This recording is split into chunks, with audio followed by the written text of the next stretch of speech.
Kajala Meghalaya, Kumbakalong Menta, Kadap Takajing Apisa, Yakajing Henry, Kinongdi, Batnongdi Drok, Hakaba, Wat Kasorkar, Katanat Pulit, Kikunhun Nongelam Snong, Kiseng Balang, Kiseng Kentei, Yakun Persya, Yaunu Drok, Babun Bungut, Kibriu, Kibalangop, Haunu Jingdi, Kumsi Benta, Ban Persungtu Paidbah, Kasilong All Faith Forum, Mendaksi Baar, Kasantrik Nopra Arhajar Arpulai, Kalapenlong Yakijing Persungtu Paidbah, Neka Awareness Program. Halor Drok, Hakabalawan Mensi Bentaru, Ikatu Nengut, Hakaneka Program, Kibalat, Nakijing Syate Syakum, Hakiti Kijing di Basniu, Kumkakiat, Bat Drok. Hakaneka Sengi, Ladon Langru, Bishop Pilingdo, Presiden ke Forum, Dr.S.Syiem, Ubalabatai, Halor Drok, UFR Richard M. Majau, Sekretari ke Forum, Reverend Dr. Edwin Harkongor, Kinos, Kistaf, Batkui Kuwei, Beladan Mentalang. Muslim, Islam, Christian, Hindus, Unitarians, anyway, all are God's people. Irrespective of nationality, irrespective of race, or creed, or caste, or position in life, or anything else. We are God's people in this world, God's world.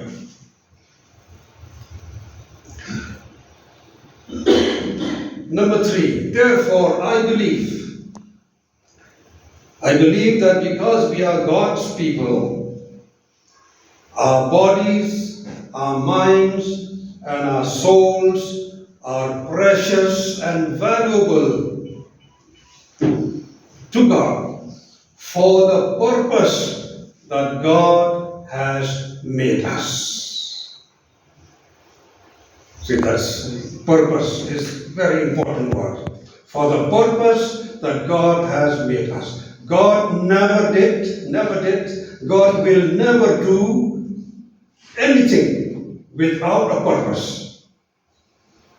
And therefore you all, each one of us who are here, we have a purpose given by God. He has given us a body, mind, and soul for a purpose.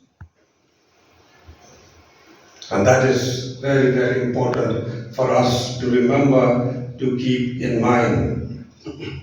What is the purpose of God for us? Purpose of God for us different from person to person. So many in the whole world. But for example, few, to name some. We hope that this program will be meaningful to all of us. This program will be helpful to all of us in our respective communities, in our respective congregations, as we serve one another with love. Teachings of what I believe. What I believe. Number 1, I believe that we all believe.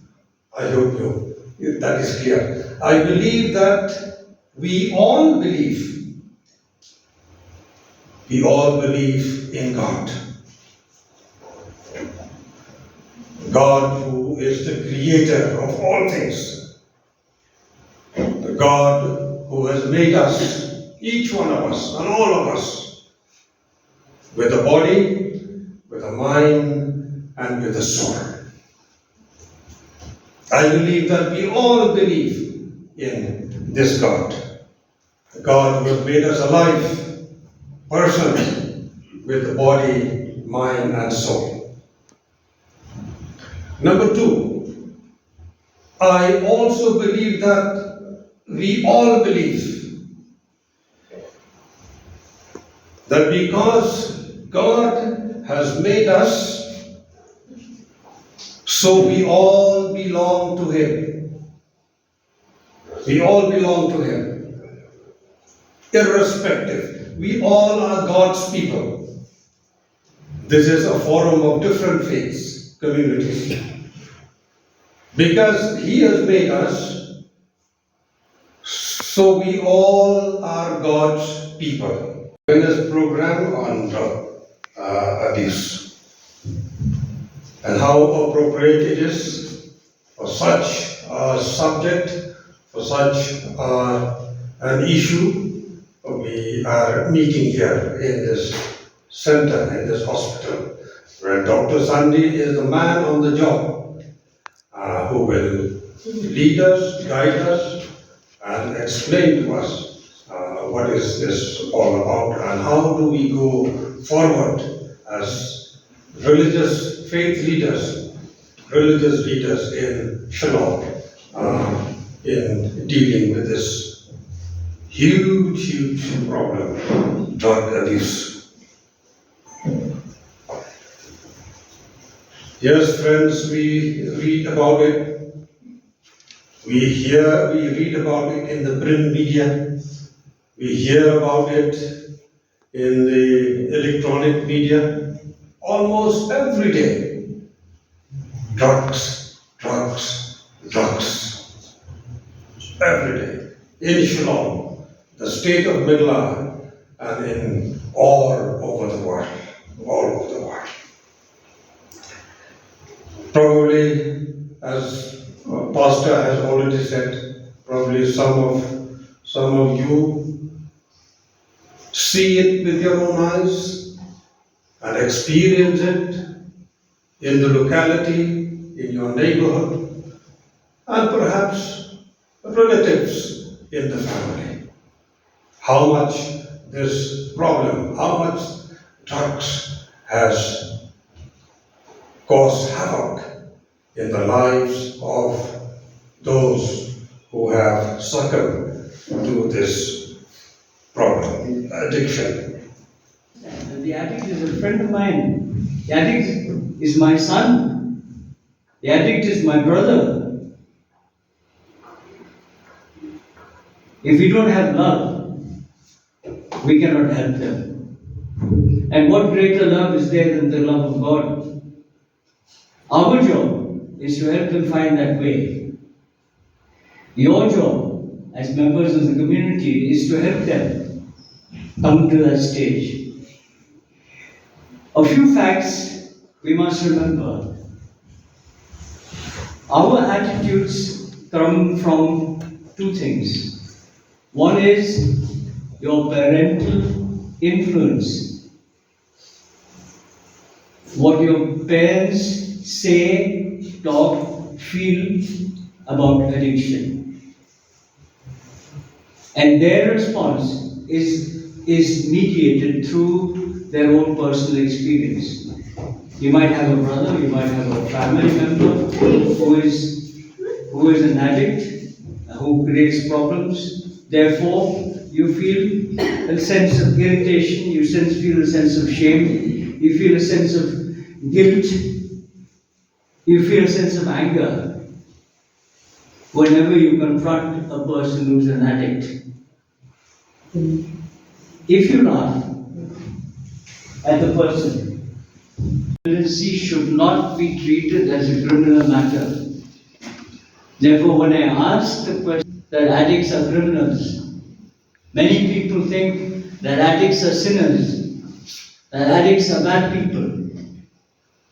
So if you declare war on the two people that you saw just now, is it right?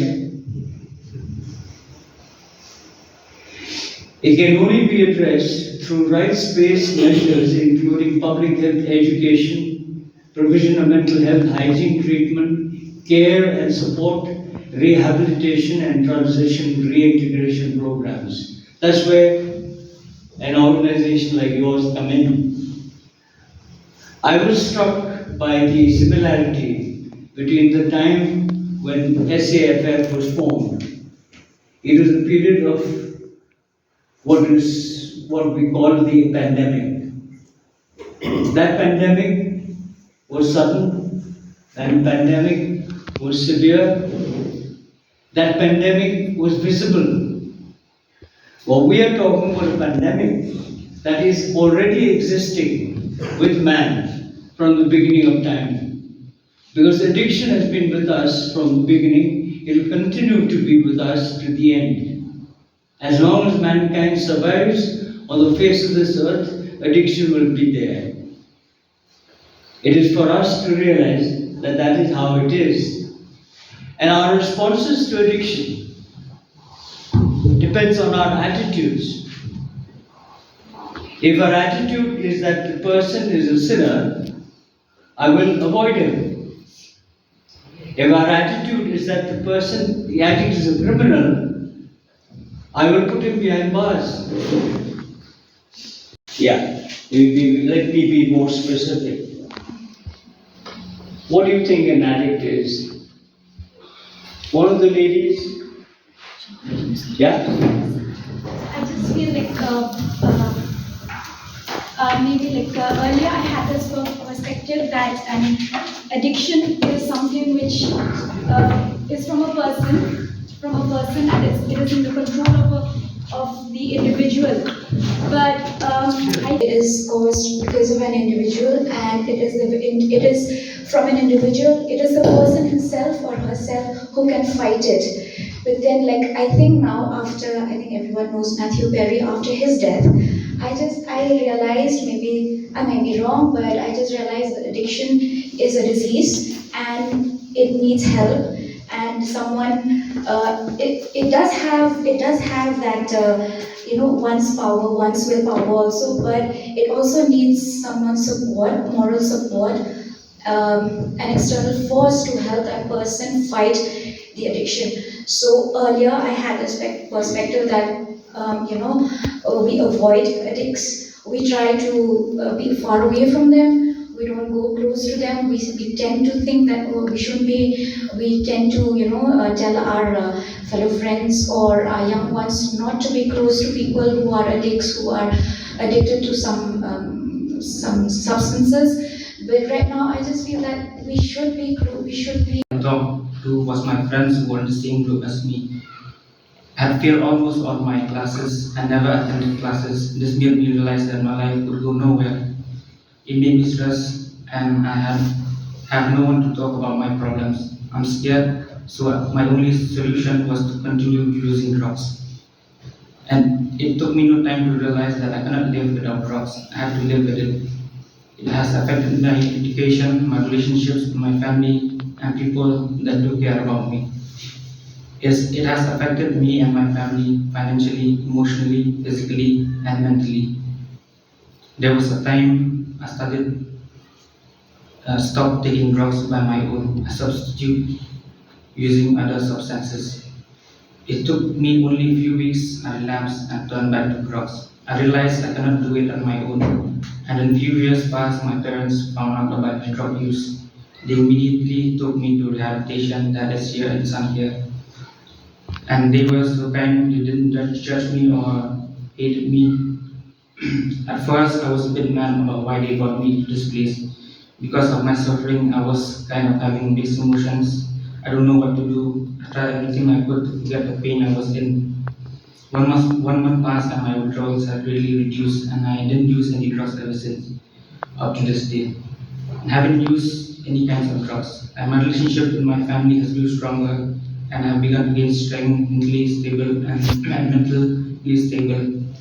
But in the process of recovering, I've experienced many things like hallucinations and thoughts, and seeing things that aren't there, and hearing voices telling me things to hurt myself and my family, things that aren't there.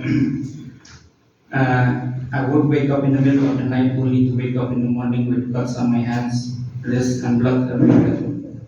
And I started having depression and many negative thoughts. I'm always afraid. 2 months, and this is my story. I am 33 years old. I was born in Greece, in Shillong. At the age of 15, I was smoking ganja, then like tobacco daily, multiple times a day. Smoking ganja helped me forget who I was. Since that first hit, I love it. That's exactly what I wanted at that point in my life. And soon found out that everyone around me was drinking alcohol, so I thought I would try it. The truth is, I didn't like drinking, but it was socially acceptable, so I drank as much as I could. At the age of 17, I began to wonder, I began to realize I was not good at school or sports. So what am I going to do with my life?